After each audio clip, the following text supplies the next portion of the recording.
The stop and pause signs. Okay, so this is a very brief lesson. It's just a summary of the signs that you see in the Mushaf. So most of these signs, they're going to be written above the letters on a particular line in the Mushaf, and we just need to know generally what these are, and again you can practice this with your teacher. So we have the small Jim, which means you can stop or you can continue. So either way, there's no real preference. It's like a 50-50. You can stop or you continue. Then we have the symbol with the Sad, Lam and Ya, and for this one you can stop, but it's better to continue. So you have the option, but it's better to carry on if you can. Then we have the Qaf, Lam, Ya, which is it's better to stop, but you can continue.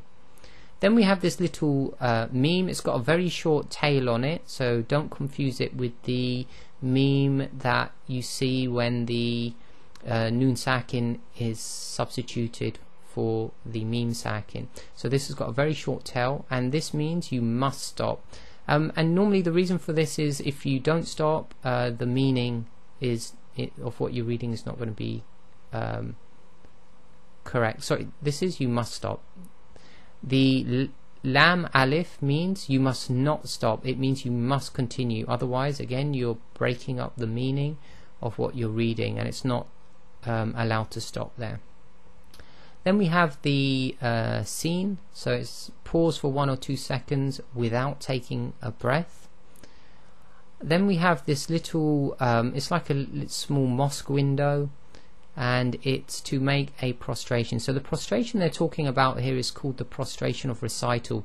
There are certain about 14 surahs that have these signs in there, and it means that when you come to that sign you must make a prostration of recital, which they teach you in fiqh lessons how to do it. And the reason for it is that there'll be a word somewhere in that sentence which is related to making a prostration, and you'll see it in your Mushaf. It will probably have a line above the word that causes the prostration, but this symbol says you must make a prostration now at this point, and it's very important you do that prostration. Then we have these 2 sets of 3 dots. Now normally these are spread slightly apart with words in between them, and essentially you can stop at either set of dots but not both. So you have the option to stop on the word which comes before the first 3 dots, or you just carry on straight away and then you stop at the next 3 dots, but you can't stop at both. So again, these are all to do with grammar and meanings of what is being recited, so it doesn't end up with meanings that should not be implied.